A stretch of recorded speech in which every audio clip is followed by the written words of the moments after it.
Fiona, are you ready?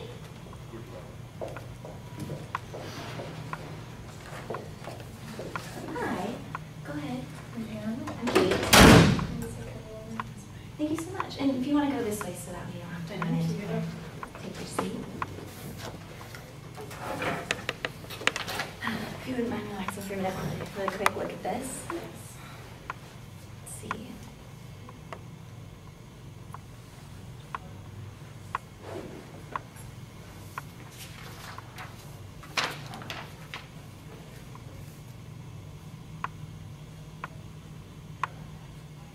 All right.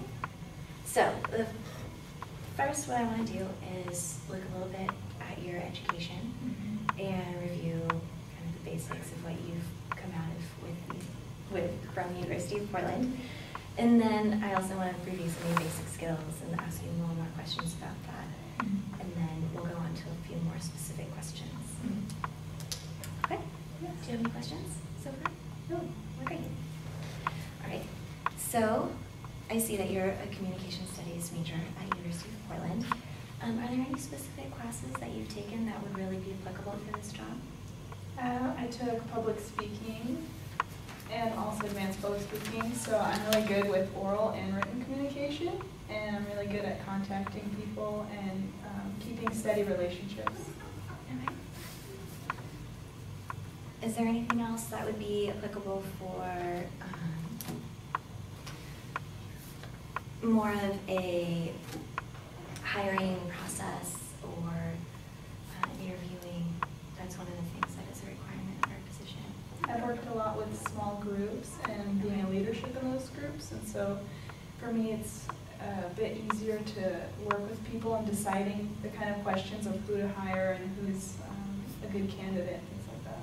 Great. And our position requires you to be proficient in Microsoft Office, as well as maybe a few other programs that some of us may not know about. So can you tell me a little bit about your experience with Microsoft Office?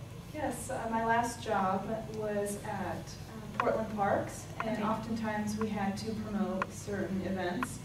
So I had to either make the brochures or edit them, and I did a lot of, I guess, putting together the information of the time, who's going to be there, who's participating, and not only that, but contact those organizations and maintain contact with them throughout, either a few weeks span to make sure they're still coming, what time they're coming, and organize all of that. And I guess I was put in charge of that kind of stuff, so I'm kind of very detail-oriented in terms of editing and putting together brochures. That's really good to hear. Part of one of the large parts of this position would be creating brochures. And have you ever used other programs other than Microsoft Office? I'm more proficient in Microsoft Office than anything else, but I do experiment with other things as well if I have to. Great. Have you had a lot of experience with social media as well? Well, currently I use Twitter and blogging to promote certain agenda that I have going on personally. So yeah, I do stuff like that to get people to notice what I'm writing on my blogs. I send it out through Twitter, and people read Twitter, and then they see what I have on my blog, and they read through that, and they get information through that. So, how comfortable would you be working with our web content manager on creating new possible blog posts and creating like a new Twitter account? We don't currently have a Twitter. That would be fun, actually, because with Twitter, more people are on there, and they kind of just look at the hashtags and they read things like, oh, that'd be really cool to look into, so they look into that, and that leads them to the website oftentimes. So it's a lot harder for people to go straight to the website. They usually see things through social media, through Facebook, Twitter, and they see those, and that promotes this website. So they go look at the website and they're like, oh, maybe I want to learn more about the college recruitment. Great, that sounds like something we definitely would look into implementing. Can you tell me a little bit about the dynamics of the last group that you were a part of? We're a very group-oriented organization. Well, I'm actually still currently part of a group right now. And I personally right now lead the worship team at my church, and it's constantly working with the dynamics of the team, what each person wants to bring to the team, their ideas they want to bring in. So I'm constantly working with the musicians, with the singers, with leaders, with other people who are trying to bring their ideas into it. So it's constantly kind of a melting pot of people's new ideas, and to make it something exciting for people to come to practice every week and kind of work through that. That sounds really great. How long have you been doing that? For about a year and a half. Oh, wow. Was this the first time that you've really been a leader in an organized group? Not really the first time, but I guess maybe for the first time for a substantial period. Okay. So one of the key components, and you might have experience with this, is planning activities for the athletes. And we have a huge sense of camaraderie among the people who work there, and we want to instill that in the athletes that come to us. What are some off-the-field activities that you might be able to put together for athletes? I've done similar things to this, where I had to actually organize and create programs for people to come and meet new people. So I would first of all do a lot of icebreakers for people to so these students get to meet coaches and the mentors that you guys were talking about on your website. Not only icebreakers, but they can write down their goals of what they're looking for. The mentors and the coaches can work together on seeing how they can accomplish those goals, what school would be great for those goals, and kind of just work together through talking out, writing it out, and talking through your, I guess, your professional goals that you have in mind. And so that would be really fun to create these kind of, not just icebreakers and things that they can get to know each other, but also to accomplish the main thing they came there for. I like how you've combined the two. I think that is something that we would definitely want to implement. So let's just say that you're planning one of these events and your manager doesn't really agree with some of the things that you want to incorporate. How would you go about handling that situation? This actually happens often in any organization. But generally when you create some kind of agenda and then you realize that someone in higher power or I guess in higher authority doesn't like that agenda, what I often do is I sit down with whoever the manager is or whoever that person of authority is. We sit down and we talk about what they like, what they dislike, what I like, what I dislike, and I guess we just work together toward creating some kind of plan that pleases us and maybe both compromise on certain fields that maybe will be working toward the better good of what would actually accomplish more and what would create better outcomes for everyone involved. I definitely agree. And my last question before I'm going to open it up to questions from you is about interviewing a candidate. And this is the job application or the job description of the job that you're applying for, and I'd like you to take a glance at it and ask me a question that you would find relevant.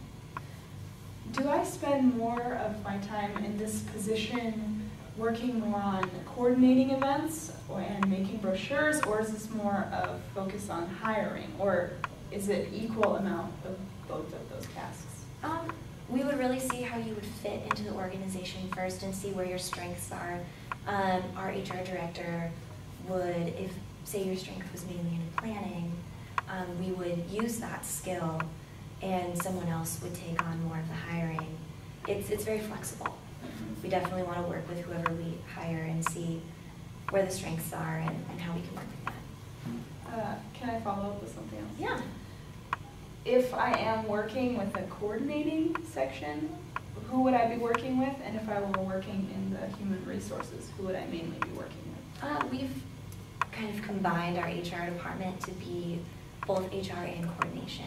And so our HR director really does oversee each different level. And this position is kind of, again, like a little bit of two positions combined into one.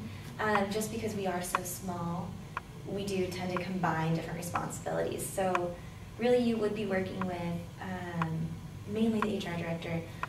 That would be like your main go-to. I'm sure if you wanted to do some marketing and some materials, you'd also be working with our web coordinator as well as sometimes probably the president in big meetings. Sounds great. Great. Is there anything else that you might have? I do have a question.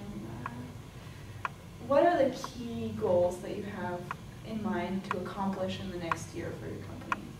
I think the key goal for us right now is growth. We really want to bring on new coaches, more players, more personnel. We've grown a lot over the past 4 years, and we really want to continue that.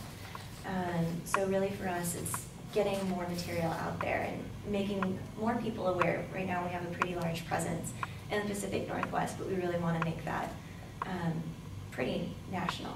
So is it mainly public relations and human resources that works with contacting these coaches and maintaining this relationship with them in order to bring them into this organization, or is it everyone in the organization?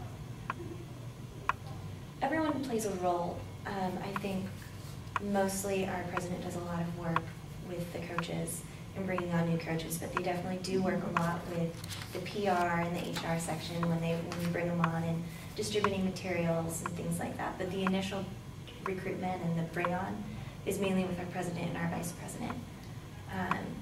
But a lot of materials that they do receive come from HR PR. And how do you fundraise for these events? Each player would come on and they do have to pay a fee. So part of their fee does cover all of the events. Makes sense. Yeah.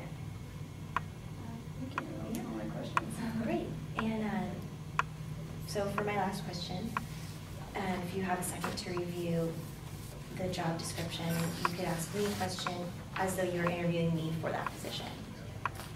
So we just want you to come up with something to see how you might do as an interviewer.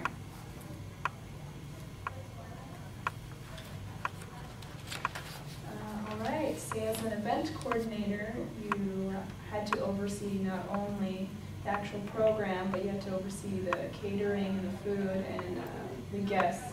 And I guess there was some kind of crisis in one part of it, but you couldn't, not focus on the rest of it. How would you handling the small crisis while still maintaining, overseeing the rest of the program? Yeah, that is a fantastic question, and I actually that comes up quite a bit. So I'm going to leave it there. Thank you very much for coming in. And is there anything else, Pastor? Yeah, those are my questions. Great. So we'll get in touch with you as soon as we finish reviewing the other candidates and we get together and discuss. So thank you so much for coming in. Thank you for having me.